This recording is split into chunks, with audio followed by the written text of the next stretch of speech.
Speak to me of Colin Firth. Single Man, which, as we know, is directed by Tom Ford. When I saw it, I did not know who Tom Ford was. And I think knowing who Tom Ford is may be a problem when you come to watch the film. It's based on a Christopher Isherwood story. The story is essentially that Colin Firth is a single man. Single because his lover has died in a car crash. And he is now bereaved. He can no longer live with the bereavement, so he is facing the last day of his life. Here's a clip. Waking up begins with saying am and now.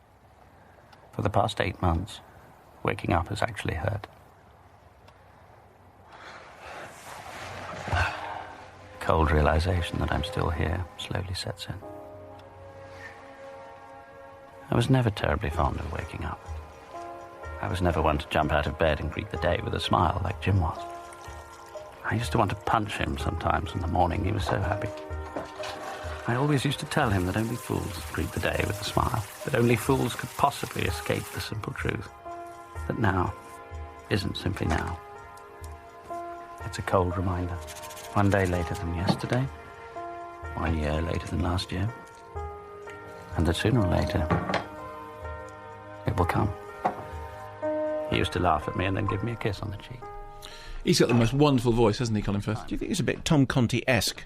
I think Tom Conti has another kind of radio perfect voices. I noticed in the Guardian review today that this was dismissed as a bereavement by Dior, which is a good line, but I think it's completely unfair.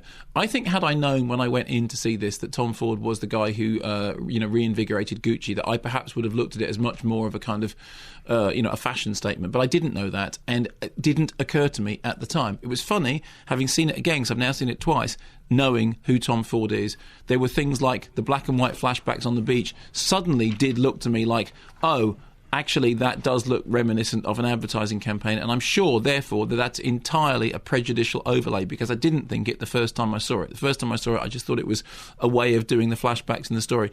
The reason I think that it avoids all that stuff is because Colin Firth is just terrific in it. It's a really fantastically understated performance, a portrait of a man looking at the world for the last time and then therefore for the first time. And Colin Firth doesn't do that thing that is now considered to be great method acting of emoting and rambling and shambling and mumbling. For a start, he has perfect diction, but he somehow transmits a huge amount of emotion with a minimal amount of expression. You watch him dressing up as this central character, and the dressing up is to do with putting on the armour and becoming the person that he has to be to go out and face the world in this state of bereavement that he's in.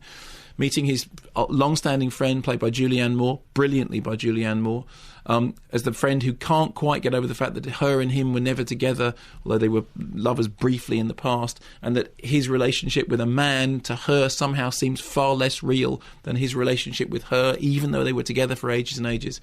He has a perhaps burgeoning relationship with her. There's a young student who becomes obsessed with him, played by Nicholas Hoult, who does the part very well.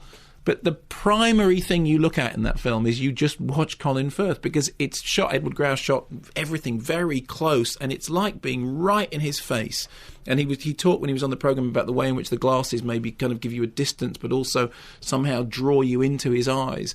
And everything that people have criticised for Tom Ford's direction, none of it occurred to me when I watched the film the first time round, because I was so transfixed by Colin Firth. And second time round, I was bothered that, knowing that Tom Ford was a fashion designer, I was starting to impose those prejudices on top of it. I thought it was a lovely film, and I thought Colin Firth was really, really terrific in it, and, just completely enrapturing. When for a few brief seconds